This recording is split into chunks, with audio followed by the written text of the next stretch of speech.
Bonjour à toutes et tous. Alors aujourd'hui, on va vous parler d'un autre livre du panier polar que vous avez la possibilité de précommander en ce moment jusqu'au 3 mars. Il ne faut plus trop traîner maintenant. Et pour ce livre, l'auteur m'a demandé d'en dire deux mots. Alors,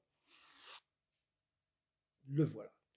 Jérôme Sublon, vous le connaissez peut-être. C'est son 7e titre aux éditions du Caïman, après Notes Énérées 1, Notes Énérées 2, Corps rouge dans le Vercors, le marquis prend le maquis, Nuit blanche en Normandie et Criminel chaud, voici donc la ronde des manchots.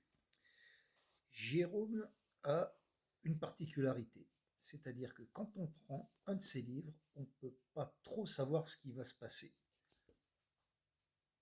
Ça peut se passer déjà un peu n'importe où, souvent en Normandie, d'où il est originaire et où il vit, beaucoup en Corse, où il aime se balader.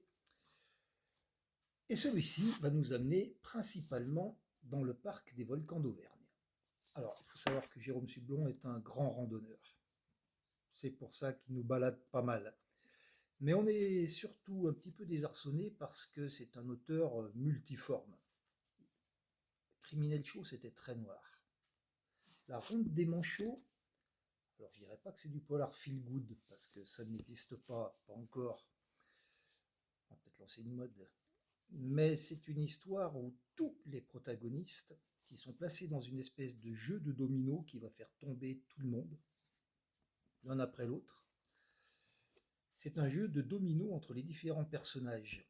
Et l'idée, c'est que ça finisse le cercle, un peu comme une ronde, et que ça se finisse bien, ou mal, avec Jérôme Sublon. Un petit mot quand même sur les différents protagonistes de cette affaire. Un PDG véreux, pour commencer, qui va devoir dissimuler un corps, pour le bien de son entreprise. Et puis toute une pléiade de personnages, un sportif de haut niveau qui voit sa carrière brisée, une femme d'affaires très esseulée. Je ne vais pas tous vous les citer, il suffit de lire la 4e de couverture qui est reportée dans la petite partie contribution. Et écoutez, je vous souhaite une bonne découverte de ce livre, une dernière fois, à partir du 3 mars, enfin du 5 parce que le temps que Ulule finisse de faire ses comptes, à partir du 5 mars donc, les premiers exemplaires vont partir chez ceux qui en ont passé commande. À très bientôt.